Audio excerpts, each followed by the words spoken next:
दोस्तों, हम क्या सोचते हैं और हम क्या चाहते हैं? क्या हम जो सोचते हैं और जो हम चाहते हैं, क्या वो हमारे लिए सही होता है? नमस्कार दोस्तों, मैं शिव कुमार व्यास व्यासवाणी चैनल में एक बार फिर आपका स्वागत करता हूं। एक बार एक आदमी भयानक समुद्र दुर्घटना से बच गया और बचकर तैरते हुए वो एक टापू पे पहुंच गया और वो टापू बिल्कुल निर्जन था। जैसे वो टापू पे पहुंचा और वो भगवान को कोसने लगा, शिकायत करने लगा कि हे ईश्वर, तुमने मुझे जिंदा रखा ही क्यों, और जिंदा रखा तो ऐसे निर्जन टापू पे लाकर क्यों पटक दिया।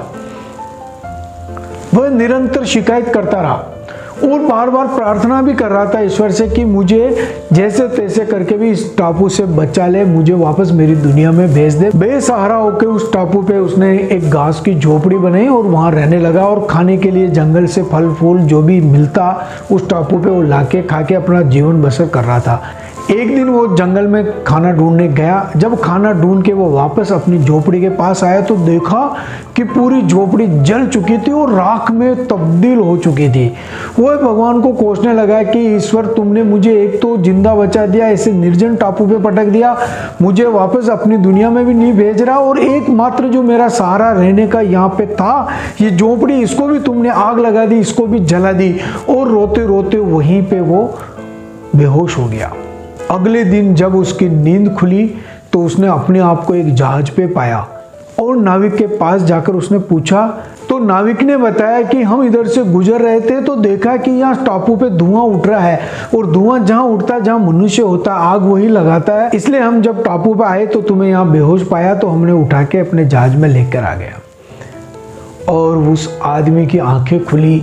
वो जिस चीज के लिए ईश्वर को बार बार कोस रहा था, वही चीज उसके लिए जान बचाने वाली साबित हुई।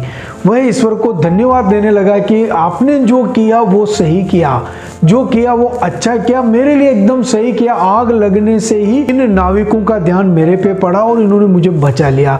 तो ईश्वर, तुम्हारा बहुत बहुत धन्यवाद। जो हम चाहते हैं जरूर नहीं कि वो सदैव सही हो, हमारे लिए ईश्वर जो सोचता है, ईश्वर जो चाहता है वही सही होता है।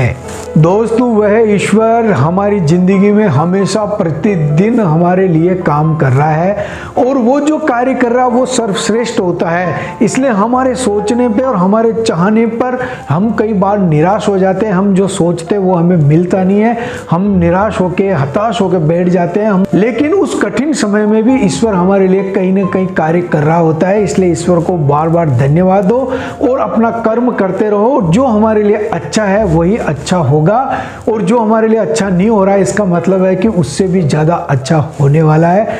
बहुत बहुत धन्यवाद। देखते रहिए व्यासवाणी।